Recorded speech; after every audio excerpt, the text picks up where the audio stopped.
Hello my dear students, welcome to DKV pharma guidance. एक बार फिर आप लोगों के बीच एक नई इन्फॉर्मेशन के साथ। और वो इन्फॉर्मेशन क्या है, जैसा कि प्रीवियस वीडियो लेक्चर में मैं बता चुका हूं कि Uttar Pradesh university of medical science Saifai Etawah Uttar Pradesh में फार्मासिस्ट की वैकेंसी आई थी, जिसके ऑनलाइन फॉर्म अभी चल रहे हैं।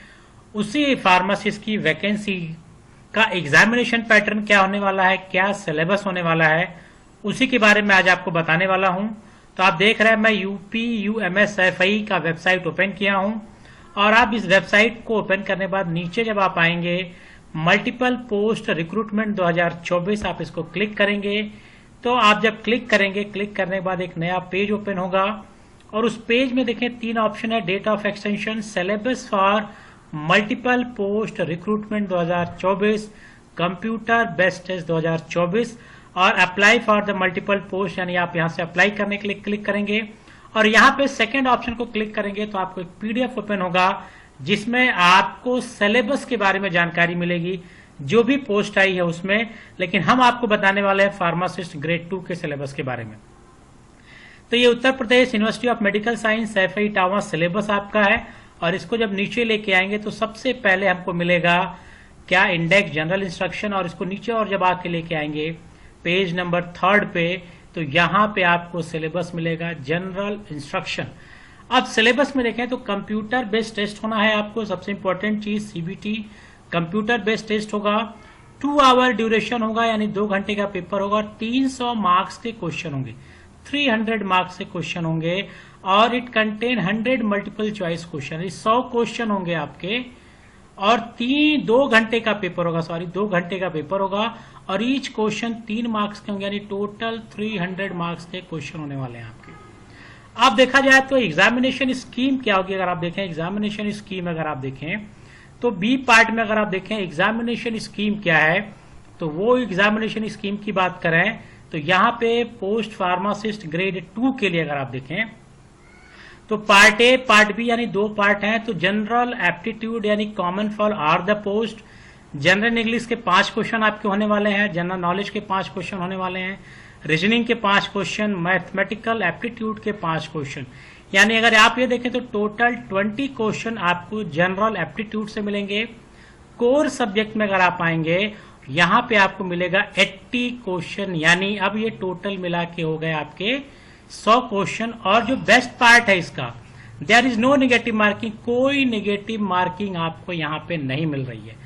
तो एक चीज आपका क्लियर हो गया कि जो पैटर्न एग्जामिनेशन का होने वाला है, वो एग्जामिनेशन का पैटर्न आपको मिल गया कि 20 + 80 क्वेश्चंस का होगा। 20 आपके जनरल एप्टीट्यूड के और 80 क्वेश्चंस होंगे आपके कोर सब्जेक्ट यानी फार्मेसी सब्जेक्ट से रिलेटेड होंगे। अब फार्मेसी सिलेबस का देखें क्या क्या फार्मा सिलेबस में आ रहा है। तो इसी को स्क्रॉल करके जब आप नीचे आएंगे वहां पे फार्मा का सिलेबस मिलेगा। उससे पहले देखें पार्ट ए का अगर आप देखना चाहें तो पार्ट ए का आपको देखने को मिलेगा। यहां पे अगर आप देखें तो जनरल इंग्लिश आपको मिल रहा है, जनरल इंग्लिश के बाद जनरल नॉलेज, रीजनिंग और यहाँ पे मैथमेटिकल एप्टीट्यूड, ये सारी चीजें आपको पेज नंबर 4 पे मिलेगा। अब हम लोग फार्मासिस्ट की बात करें तो पेज को स्क्रॉल करेंगे, और स्क्रॉल करने के बाद जब नीचे आएंगे पेज नंबर 11 पे, वहां पे आपको फार्मासिस्ट का सिलेबस मिलेगा। और ये आपका सिलेबस आ गया, यहां पे देखें फार्मासिस्ट ग्रेड 2। और इस ग्रेड 2 में आप देखें तो again general aptitude page number 4 पे था, जो 20 क्वेश्चन 60 मार्क्स के होंगे। ठीक, कोर सब्जेक्ट 80 क्वेश्चन 240 मार्क्स के होंगे, यानी 240, और दोनों मिला के 300, एंड कोई नेगेटिव मार्क नहीं होगा आपका। ठीक, अब जो सबसे पहला यहाँ पे दिया गया बेसिक्स के बारे में, और अगर आप बेसिक देखें तो इस बेसिक में आपके सुटिक्स से रिलेटेड आपको पार्ट्स मिलेंगे। और वो पार्ट्स क्या है तो देखें, डोजेस फॉर्म के बारे में है, मेट्रोलॉजी के बारे में है, पैकेजिंग के बारे में, size separation, mixing, clarification, filtration, extraction, galenical, heat process, distillation, introduction of drying process, sterilisation, aseptic techniques. यानी ये अगर आप देखें जो बेसिक्स अगर आप देख रहे हैं तो ये सुटिक्स का पोर्शन आपको देखने को मिल रहा है। यहाँ पे टैबलेट, कैप्सूल और study of immunological product, sera, vaccine, toxoid and their preparation. तो ये बेसिक है। सेकंड अगर आप देखें तो यहाँ पे फार्माकोग्नोसी का मिल रहा है, आप देखें फार्माकोग्नोसी जो सेकंड सब्जेक्ट है, दैट इज अ फार्माकोग्नोसी। अब इस फार्माकोग्नोसी में अगर आप देखें क्या सिलेबस फार्माकोग्नोसी का है, तो फार्माकोग्नोसी पे देखें तो डेफिनेशन मिल रही है आपको, एडल्ट्रेशन है आपका, ब्रीफ आउटलाइन आपका, डिस्ट्रीब्यूशन है, और ये सारे आपके देखें लैक्सेटिव, कार्डियोटॉनिक, कार्मिनेटिव, एस्ट्रिंजेंट और ड्रग एक्टिंग सीएनएस पे, एंटी हाइपरटेंसिव, एंटी हिटेशिव, ये सारे फार्माकोग्नोसी के मिसलेनियस। अब जो तीसरा जो सब्जेक्ट है आपका, तीसरा सब्जेक्ट आपको यहां पे मिल रहा है C, that is a biochemistry and clinical pathology. Biochemistry और क्लिनिकल पैथोलॉजी में carbohydrate, lipids, vitamin and therapeutics के बारे में। चौथा जो सब्जेक्ट है that is a human anatomy and physiology. अब इस ह्यूमन एनाटॉमी एंड फिजियोलॉजी का सिलेबस आप देखें तो इसको भी स्क्रॉल करके अगर आप ह्यूमन एनाटॉमी का देखेंगे तो सारे सिलेबस एलिमेंट्री हो, स्केलेटन हो, कार्डियोवैस्कुलर, रेस्पिरेटरी, ये सारे आपको ह्यूमन एनाटॉमी एंड फिजियोलॉजी में मिल रहे हैं। अब नेक्स्ट जो सब्जेक्ट है वो है health education and community pharmacy.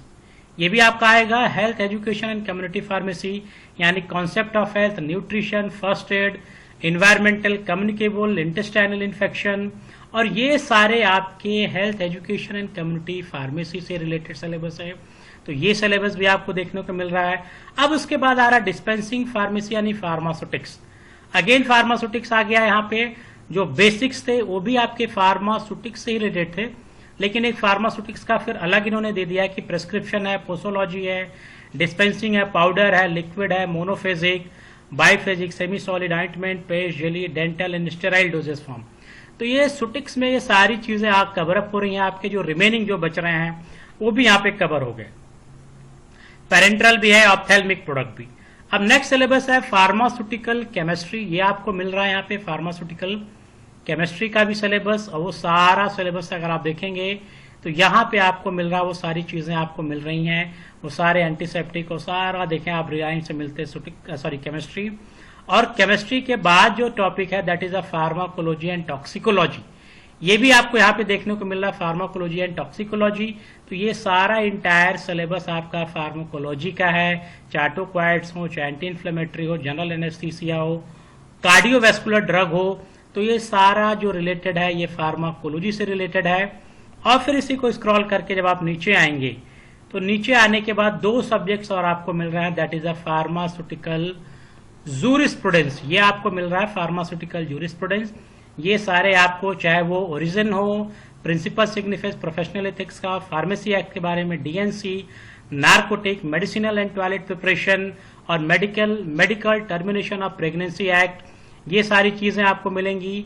और उसके बाद आप देखें drug store and business management का ये सिलेबस है।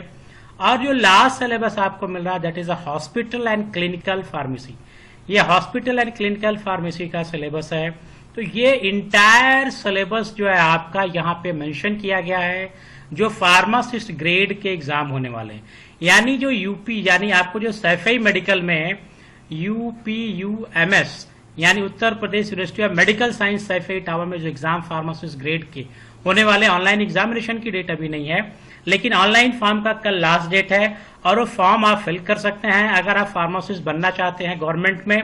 और यहाँ पे उससे रिलेटेड आपको सिलेबस दिया जा चुका है। तो जो ब्रीफ अगर आप देखें तो 80+20 आपको रेडी करना, 80 आपका कोर सब्जेक्ट और 20 जो जनरल एप्टीट्यूड है वहां से आएंगे, जहां पे 5-5 क्वेश्चन 4 पार्ट्स में आपके डिवाइड किए गए, और कोई निगेटिव मार्किंग नहीं होने वाला, और 300 नंबर के ये मार्क्स के आपके पेपर होने वाले हैं।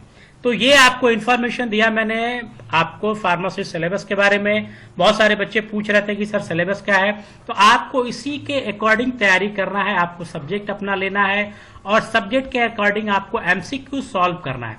जितना ज्यादा एमसीक्यू सॉल्व करेंगे उतना ही आपको अच्छा होगा, उतना ही चांसेस होंगे आपको सेलेक्ट होने के लिए कि आप आसानी से इस जॉब को पा सकते हैं। इसी तरह से कुछ और इन्फॉर्मेशन के साथ फिर मिलेंगे नेक्स्ट वीडियो में। Till then goodbye, have a nice day.